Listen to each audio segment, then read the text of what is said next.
অধিকাংশ শিল্পী দেখবেন মদ খায় মাথা, গান করে টাকা পাইছে 1 লাখ 2 লাখ, তো আর টাকা নেই, মদ খায়। এই যে কারাগারে একজন গায়ক বিয়ে করলেন, নোবেল শিল্পী, সে মাতলামি করছে, একটা মেয়ের উপরে নির্যাতন করেছে, সেই ভিডিও সোশ্যাল মিডিয়ায় ভাইরাল হওয়ার কারণে তাকে ধরে নিয়ে গেছে পুলিশ, নিয়ে যায়। এখন কি লাস্টে কারাগারের ভিতরে প্রশাসনের লোকজনের উপস্থিতিতে কারাগারে বিয়ে করা লাগলো এই শিল্পী। তো এই যে সন্তানকে, যে বাবা নোবেলের বাবা খুব কি গর্ববোধ করতেছে যে আমার সন্তান নোবেল শিল্পী, এজন্য কি বাবা হিসাবে সে খুশি? নাকি সালেহ আহমেদ তাকরিরের বাবা খুশি যে আমার সন্তান হাফেজে কোরআন, আন্তর্জাতিকভাবে যার সন্তান বিশ্ব বিজয়ী? সুবহানাল্লাহ। তেমন সন্তান দরকার, নোবেলের মতো সন্তান, এরকম গায়ক নায়ক আমাদের দরকার নাই। আমাদের দরকার কি? হাফেজে কোরআন। আমরা হাফেজের বাবা হতে চাই, আলেমের বাবা হতে চাই, সন্তানকে দ্বীন শিখাইতে চাই। আমার মৃত্যুর পরে আমার সন্তান যেন জানাজার ইমামতি করতে পারে, এমন একটা যোগ্য সন্তান আমি পৃথিবীতে রেখে যেতে চাই। কথা বলে ঠিক না? এমন সন্তান আমাদের দরকার। আমি মরার পরে আমার সন্তান যেন আমার কবরের পাশে দাঁড়িয়ে গুণান্বিত আল্লাহর কাছে মোনাজাত করতে পারে, সূরা তেলাওয়াত করে দোয়া করতে পারে, এমন একটা যোগ্য সন্তান দরকার। ঘরে ঘরে প্রত্যেকটা মুসলিম অভিভাবকের সিদ্ধান্ত নেওয়া দরকার, আমার ছেলে হোক মেয়ে হোক আমি কোরআনের হাফেজ বানাবো। আমার প্রথম টার্গেট থাকবে আমি আমার সন্তানকে কোরআনের হাফেজ বানাবো। আমার ঘরে একজন আলেম সন্তান থাকবে। এরপরে আপনি ডাক্তার, ইঞ্জিনিয়ার যা খুশি বানান, আমাদের আপত্তি নাই, কিন্তু প্রথম টার্গেট আমি আমার সন্তানকে ছোটবেলায় মাত্র 3-4 বছর চেষ্টা করে একটা সন্তান হাফেজ হয়ে যায়। ভাগ্যক্রমে এমনও সন্তান আছে 41 দিনে হাফেজ হয়ে যাচ্ছে, আলহামদুলিল্লাহ। আল্লাহ কখন দেবে? এমন সন্তান আছে মেধা ভালো, খুব ভালো মেধা, 6 মাসে হাফেজ হয়ে যাচ্ছে, 6 মাসে পুরো 30 পারা কোরআন মুখস্থ করতেছে। সুবহানাল্লাহ। 3 বছর বয়স, মাদ্রাসা, বাচ্চারা হাফেজ হয়ে গেল। কি হয়েছে? সময় লাগছে বেশি। আপনার সন্তানকে আল্লাহর দ্বীন শিখানোর জন্য, একজন কোরআনের হাফেজ আলেম বানানোর জন্য 2-4 বছর সময় আপনি কি দেবেন না? এরপরে না ডাক্তার ইঞ্জিনিয়ার বানাবেন। সন্তানরা যদি হাফেজ হয়, আলেম হয়, আপনি মারা যাবেন, আপনার জানাজার খাটিয়ার সামনে দাঁড়িয়ে বলবে, হুজুর আমি আমার বাবার জানাজা পড়াবো। আমার মতো ভাড়াটে ইমাম, আপনাদের মসজিদের ইমাম, তাকে জানাজা পড়ানো লাগবে না, আপনার সন্তান আপনার জানাজা পড়াবে। এমন যোগ্য সন্তান পৃথিবীতে রেখে যেতে চাইতো ইনশাআল্লাহ? বলেন, রেখে যেতে চাইতো ইনশাআল্লাহ? কারা কারা একটু হাত তুলে দেখা। সন্তানদেরকে মাদ্রাসায় পড়াবেন তো ইনশাআল্লাহ? আল্লাহ কবুল করুন, জোরে বলুন আমিন। হয়তো বলতেছেন হুজুর সন্তানের বয়স হয়ে গেছে, পারলাম না তো, বয়স হয়ে গেছে, তাহলে নাতিকে দিয়ে চেষ্টা করেন, ছেলের ঘরের সন্তানকে দিয়ে চেষ্টা করেন, মেয়ের ঘরের সন্তানকে দিয়ে চেষ্টা করেন, অন্তত আপনার একটা নাতি হাফেজ হোক। কথা কয় না? ছেলের বয়স হয়ে গেছে, হুজুর বিয়ে দিয়েছি, বাচ্চা কাচ্চা হয়ে গেছে, পারলাম না, তাহলে এখন কি চেষ্টা করবেন? নাতিকে দিয়ে চেষ্টা করেন। কথা বলেন না? ছেলেটাকে বুঝান, বাবা আমি তো তোরে হাফেজ বানাইতে পারি না, আমার বংশে কোনো হাফেজ নাই, আলেম নাই, বড় ইচ্ছা বাবা তোমার ছেলেটারে যদি একটু মাদ্রাসায় দাও, আপনার সন্তান আপনার কথা শুনবে ইনশাআল্লাহ। আপনি সুপরামর্শটা দেন না, ছেলেটাকে বুকে আগলায় নেন, নিয়ে একটু বলেন, বাবা আমার ইচ্ছে তোরে আলেম বানাবো, ছোটবেলায় মাদ্রাসায় দিলাম, পড়লি না, দুষ্টমি করে চলে আসলি, ঠিক আছে, এখন তুমি তোমার ছেলেটাকে ট্রাই করো, সে তাকে একটু চেষ্টা করো। বলেন পারবো তো ইনশাআল্লাহ? পারবো তো ইনশাআল্লাহ? আল্লাহ কবুল করেন, জোরে বলুন আমিন।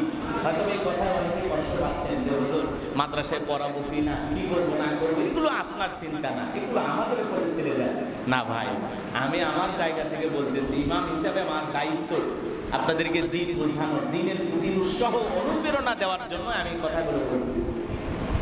একটা মাহফিলে সন্তানকে মাথায় পাগড়ি পরায় দিতেছে, তার বাবাকে ওই জায়গায় মাথায় টুপি পরায় দিতেছে, এটা যে একজন বাবার কাছে কত সম্মানের, কত মর্যাদা। যার সন্তান হাফেজ হয়েছে সে সারা বুঝবে না।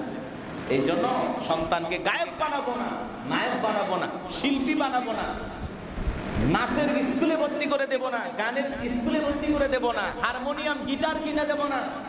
আমি আমার সন্তানকে কায়দা করা কিনে দেব, কোরআন কিনে দেব, হাদিস কিনে দেব ইনশাআল্লাহ। আল্লাহ যেন এমন বাবা হওয়ার তৌফিক দান করেন, সকলে বলুন আমিন। আর কষ্ট না দেই, যতটুকু বলছিলাম, আসলে বৃষ্টিতে আসতে একটু দেরি হয়েছে, আপনাদের কষ্ট দিলাম। তো যাই হোক, মনে কিছু নেবেন না। যতটুকু আমি বলেছি, আমি আপনাদেরকে দিল থেকে মহাব্বত করি, ভালোবাসি, এই জন্য আপনাদেরকে বলেছি। আমি চাই এই পৃথিবীর জমিন থেকে এমন একটা পরিবেশ নিয়ে আপনি দুনিয়া থেকে নিঃশ্বাসটা ত্যাগ করেন, যাতে আপনি মরার পরে আপনার কবরে সব হিসাবে সব পৌঁছানোর জন্য কিছু রাস্তা খোলা থাকে। মসজিদ বানানো একা পক্ষে সম্ভব নয়, মাদ্রাসা একা বানানো সম্ভব নয়, কিন্তু আমি আমার একটা ছেলেটাকে হাফেজ বানাইলে, আলেম বানাইলে, আমার নাতিটাকে হাফেজ বানাইলে, আলেম বানাইলে কি হবে? আমি কবরে শুয়ে শুয়ে সব পাবো ইনশাআল্লাহ। কিছু না হোক, বিশেষ দিনগুলোতে আমার সন্তানকে আমার কবরের পাশে দোয়া করবে, আমাকে ভুলে যাবে না। কিন্তু সন্তান যদি নেশাখোর হয়, বদমেজাজি হয়, রাগী হয়, সিনেমা প্রেমী হয়, ভণ্ড হয়, তাহলে কি হবে? জীবনে কোনোদিন আপনার কবরে যায় হাত তুলে দোয়া করবে না, আপনার জন্য মাগফিরাত কামনা করবে না, আপনার কবরে সব পাঠানোর কোনো ব্যবস্থা করবে না। কিন্তু সন্তান যদি দিন শেখে, দিনের রাস্তায় যদি সন্তানটাকে পরিচালিত করতে পারেন, আপনি কবরে শুয়ে শুয়ে এর আমল, এই সন্তান যে আমল করবে, সে আমলের পার্সেন্টেজ কিছু কম আল্লাহ তাআলা আপনার কবরে পৌঁছায় দেন। সুবহানাল্লাহ। এই জন্য আল্লাহ পাক যেন আমাদের পৃথিবীর জমিনে নেককার কিছু সন্তান রেখে যাওয়ার তৌফিক দান করেন। এই পৃথিবীর ভূখণ্ডে কিয়ামত পর্যন্ত যত মানুষ আগমন করবে, সকল মানুষকে কিন্তু বাতিলের মোকাবেলা করা লাগবে, ইসলাম বিরোধী অপশক্তির মোকাবেলা করা লাগবে। এমনি পার হতে পারবেন না। কিন্তু অনেক মানুষ তাদের জীবন আদর্শের কাছে মাথা নত করবে, তাদের উন্নত জীবনের কাছে মাথা নত করবে, তারাই হবে ক্ষতিগ্রস্ত। এই জন্য আল্লাহ রাব্বুল আলামিন বলেন, ওয়া মান ইয়াবতাগি গায়রাল ইসলামি দীনান ফালাই ইকবালা মিনহু ওয়া হুয়া ফিল আখিরাতি মিনাল খাসিরিন।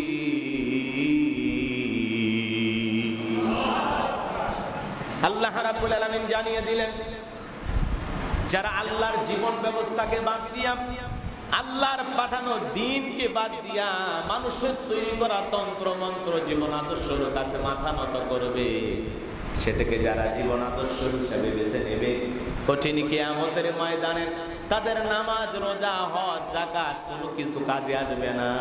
তারা হবে কঠিন কিয়ামতের ময়দানে ক্ষতিগ্রস্তদের অন্তর্ভুক্ত। জোরে বলুন নাউজুবিল্লাহ।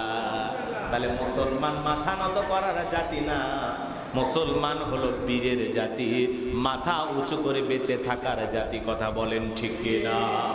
আজকে মুসলমানকে নানান দিক দিয়ে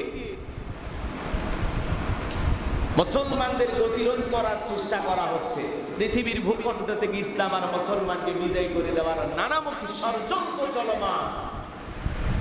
এই অবস্থায় মুসলমানদের আর বিভেদ করলে হবে না, মুসলমানদের ঐক্যবদ্ধ হতে হবে, ঐক্যের প্ল্যাটফর্ম করে তুলতে হবে। কথা বলেন ঠিক না?